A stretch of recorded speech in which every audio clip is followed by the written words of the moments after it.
Update. The guy 22 male that I 21 female am dating is learning American Sign Language for my brother, but my friends think it's creepy. How do I proceed with this? Original post. I 21 female met John 22 male in a college class last semester. He's an overall great guy, and he's very respectful and kind. He also has a great sense of humor, and we have lots of similar interests. We've been friends since then, and we started dating in July. He's the first person I've ever dated in my life. Last September, he met my family when I visited home for my brother's birthday. My brother, Trav 19 male, has been deaf since birth, so my whole family communicates with him either through sign language, Trav's lip reading, but we still just sign as a reflex, or through text. During our small celebration at home, it was clear that my parents liked John. He was very charming, funny, and respectful. He even tried to connect with Trav by typing some of his jokes for Trav to read, although my brother could lip read as well. Whenever John would tell a story, either I or my parents would sign for Trav. My parents said that they're happy that I've found a sweet and caring guy in John. Of course, I'm glad to hear this. Before we went back, John and Trav had a quick Call of Duty gaming session. For someone with Trav's condition, he is a really talkative guy, lol. He's very expressive and likes to communicate a lot, especially when gaming. Of course he couldn't outright trash talk, but he does the closest thing with his hands. So there we were in Trav's room, with John and Trav playing while I was translating for them. I was laughing way too hard, because Trav was trying his best to trash talk John, saying he's weak and trying to say all these expletives. But I was trying my best to tone it down for John. Meanwhile, I was also translating John's instructions and strategies for Trav. Also because this was the first time John met my family, he was saying all these phrases to Trav like good job or we can do better next time, although I know that deep inside, he also wanted to trash talk my brother. The two of them got along pretty well, and they've been having some online gaming sessions since then. 2 weeks ago, John visited home with me again for Mom's birthday. There, he surprised everyone, including me, by communicating with Trav through ASL. John was still at the alphabet, some basic words and some rehearsed phrases, but we were all delighted that he even made the effort. Trav's face lit up, and I've never seen him happier. Having a new long-term friend with low communication barriers. Apparently, John had been watching some YouTube tutorials and got a free subscription to Skillshare to learn ASL. The two of them had a gaming session again, and this time, John and Trav could communicate more directly. Of course, it was still kinda slow, and I still had to do some translating. Imagine trying to baby talk to a grown man or talking to a caveman with choppy sentences, lol. But I could tell Trav was having a great time. They also got more comfortable with each other with more explicit trash talking, which I didn't tone down this time. John has been religiously learning ASL since then. It is making a lot of progress. I was so happy with this, so I told my close friend group from high school. However, most of my friends, especially my closest guy friend, told me that what John was doing was a red flag, because it could be a form of obsession and emotional manipulation.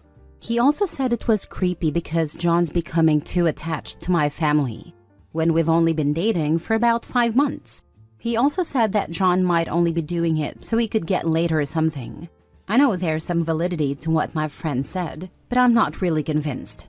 John has been a wonderful and sincere guy the entire time, and I know it's naive to say this because he's my first ever relationship, but I can see this becoming long-term. Yes, we haven't hooked up yet, because I told him I wasn't ready, and he never pressured me to do it. However, is his behavior something I should really be concerned about?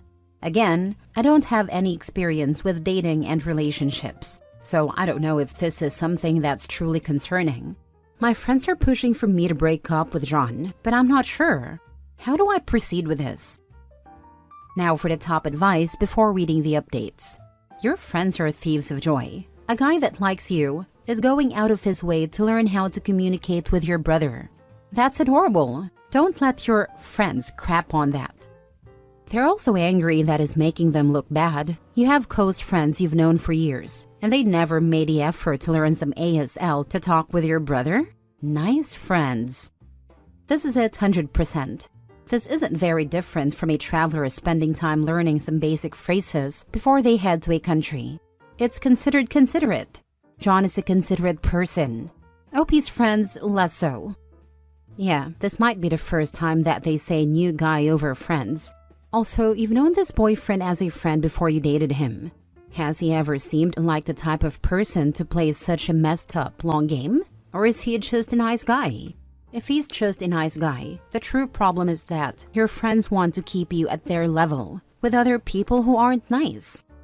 No, he's never done anything like that before. We were open about each other's dating lives, and he told me he's only had one ex-girlfriend who migrated to another country, so they couldn't make the relationship work anymore. We both have never been into casual hookups or dating apps. He's just a genuinely nice and good-looking guy who I vibed and clicked with. Now for the first update. First off, I wanted to thank everyone who gave their insights in my original post. As I said, I'm very new to relationships, so reading insights other than my inner circles was very eye-opening. To begin, many Redditors said that my high school friends are conniving, untrustworthy, and ableist people who never bothered learning ASL despite knowing me for a long time. I take accountability for this. I'm not saying they're blameless, but it's not entirely their fault. For some context, our family moved to our area when I was in senior high school due to my dad's job. The friend group, 2 guys plus 2 girls before I joined, was already tight when I came in. They then took me in after we got grouped together for a school project, and they've been with me since. We've been friends for about 4 years now. They're not exactly saints, but they helped me survive my senior year in one piece. They're fun to hang out with, and they were the support I needed when I was struggling. Also, during that time, my brother was having an especially hard time adjusting because of his disability, so my friends never really saw Trev a lot. To be clear, I was never ashamed of Trev. It's just that whenever my friends came over, he either locked himself in his room or was in a different area with his tutor and never really interacted with us. Whenever he did come out, he was really shy and awkward, so my friends mostly just got glimpses of him. By the time Trev became more comfortable in our area and found his own circle, my friends and I had already graduated from high school and didn't really hang out regularly anymore. They're friendly and polite with Trev, but then again, they never interacted enough to the point of them actually needing to learn ASL for him. Now for the update. Last week, my friend group had our year-end party and I decided to bring John along to meet the rest of my friends. My other friend in the group also brought his girlfriend, so this wasn't really weird. Others have done so in the past as well. I've commented in a previous post that John had only met my closest guy friend. I'll call him Mike, 21 male, so I wanted the rest of them to form their own opinions of John after they'd met him. Initially, there was some tension and awkwardness from my friend group toward John. They were a bit cold, and they were throwing some harsh remarks toward him. Eventually, though, they all warmed up to him and they were actually pleasantly surprised by his personality. We all got along well, and we even had fun in our games. However, I could tell that there was still awkward tension coming from Mike toward John and the rest of our group. He was throwing meaner jokes than usual, and he was kind of isolating himself from the activities. The day after the party, I had lunch with my closest girlfriend Sophie, 21 female, to clear the air because I could tell that they also sensed something was off. A lot of Redditors speculated that Mike had a crush on me and was jealous of my relationship with John. Turns out, you're all 10,000% correct, but it's a lot more complicated than that. Apparently, Mike has had a crush on me since our senior year of high school. However, he's known in our school as a notorious ladies' man and had a new girl with him almost every month. This got exponentially worse during college. He had different hookups almost every night, and he even had a pregnancy scare with a girl last year. I knew about all of this because he bragged about sleeping around every time we met up. What I didn't know was that the entire time Mike had been making up fake stories about me and him. Sophie told me that apparently, Mike and I had a pact that if we were both still single when we were 30, we'd marry each other. Also, he told our friend group that we hooked up after graduation and that it took my virginity then, so he's my special person, whatever that means. He also told them that we'd been secretly hooking up consistently throughout college, For context, Mike and I go to different universities that are just about 30 minutes apart. Lastly, Mike told him that I said I'm in love with him. He told our friends not to tell me anything, so I wouldn't get embarrassed or upset, since I have this image of being somewhat of a prude.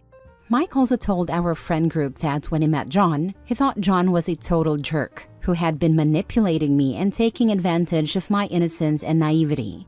He said that John had been forcing himself into my family and was driving a wedge between me and my friends. Mike also said that after he had lunch with me and John, he tried to convince me to stay away from John because he's not a good influence on me, but John had effectively brainwashed me. This explains why my friend group was already so antagonistic toward John when I told them about him. For the record, none of what Mike said was true. There was no pact, we never hooked up, and I have never been in love with him. After that, Sophie and I asked the rest of our friend group, except Mike, to jump on a FaceTime call with us. They all shared different versions of what Mike told them. There were a lot more, but I disputed everything. We were all collectively shocked by everything that we learned that day. They apologized for their behavior toward me and John, and I told them I understood, given all the lies fed to them by Mike. Then everyone agreed to kick Mike out of the friend group. Sophie suggested that maybe we could have an intervention from Mike first, but I just said that I didn't want anything to do with him anymore. The rest of the group agreed, so we're essentially cutting him off. Sophie said she would still talk to him just to inform him of everything that happened, but I really just wanted to distance myself from him.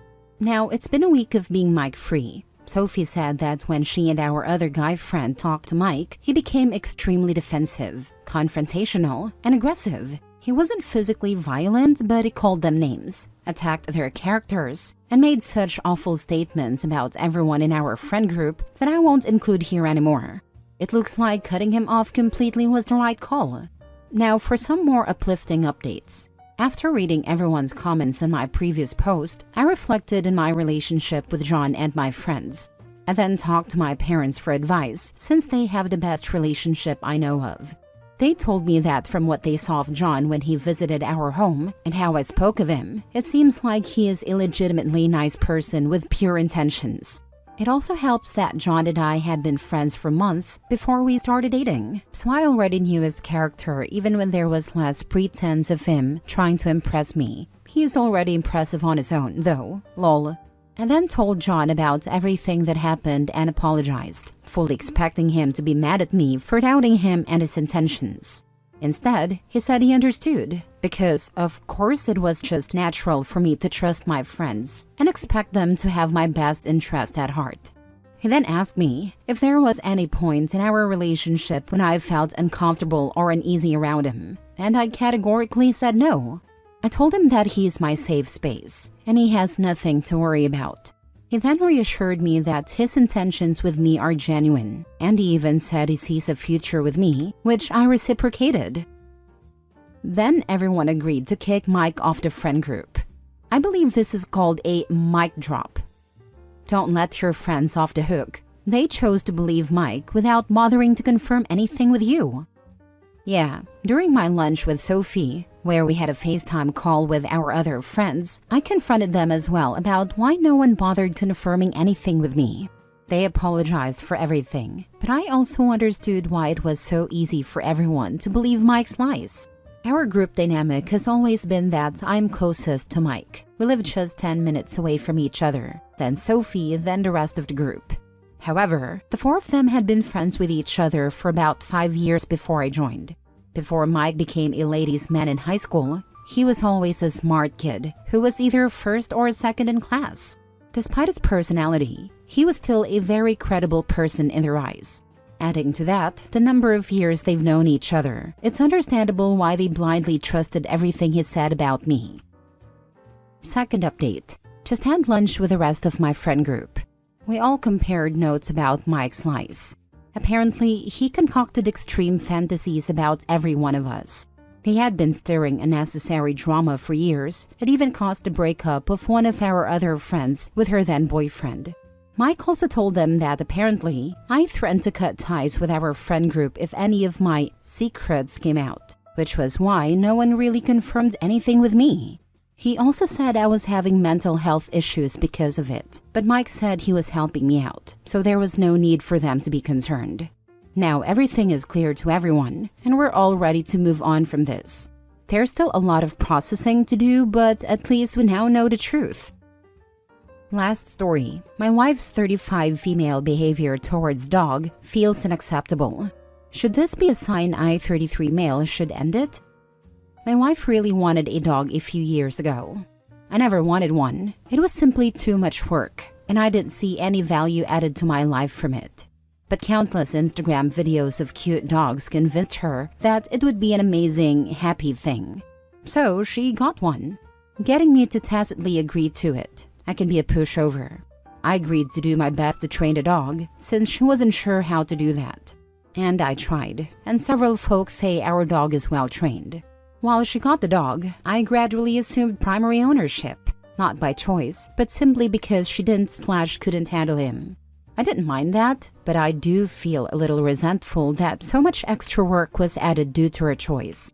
My wife has frequently said she regrets getting the dog, and has even talked about rehoming him, but I never agreed to that because it's against my principles. He's a very energetic, greedy 5-year-old. He counter-surfs and steals food, and he chews on things, destroying toys and furniture. Today, my wife, who works from home, got frustrated after dealing with his behavior all day. When I came home, she began ranting to me, and soon it turned into screaming after the dog stole some food meant for our baby again. She was mad and wanted to punish him. She put him in his crate forcefully and then screamed that he needed to be rehomed. She even said that if she just told animal control that he bit her, they would euthanize him. Our dog never bites anyone out of anger, but when he's excited, he's occasionally jumped and grabbed our arms with his jaw, like a bite, and it can hurt. This is usually very predictable. It happens when we jump, dance, or run in the house. So for an hour, she screamed at him and screamed at me too, about how I didn't train him. I did what I could. How I wasn't at home and went to work for a crappy job that didn't pay enough. She said that before, and then clarified that she always means I could do so much better. I was constantly under stress. Even our 3-year-old son was stressed. The way she behaved with the dog is how she behaves with me frequently. It just so happens that the dog was at the receiving end today. Just based on this behavior, what are your thoughts on my wife as a person? Would you be forgiving and understanding of this? Or deem this entirely unacceptable? I'm asking about this situation, specifically because it doesn't really involve me. It's about her behavior with the dog. In our relationship, we've been through a lot of conflict. I'm suffering, but I can't process ending what we have for a few reasons. I have a 3-year-old and I am worried about not getting sufficient custody. I'm worried she will run away to her home country with a kid or harm herself. I'm worried about jobs, expenses, and responsibilities. And my wife, when she's not crazy, acts like she's sorry and never meant any of this. Now for the advice. The dog should probably get some more training. And your wife absolutely needs therapy. I worry for the day that your 3-year-old is on the receiving end. There's a significant chance that she's already screaming at their kid when OP isn't there. Agreed. OP, she's verbally abusive to you and your dog, and you've seen her be forceful. The beginning stages of physical abuse with your dog. When you say your 3-year-old is stressed, does that mean she has behaved or does behave this way in front of your child? If this is the case, I want to emphasize that your kid isn't just stressed. He's scared of his mother. And this is only what happens in front of you. Your wife needs therapy. Your dog deserves new owners who are invested in training. You both failed terribly with this. However, her behavior is terrible toward you and the dog.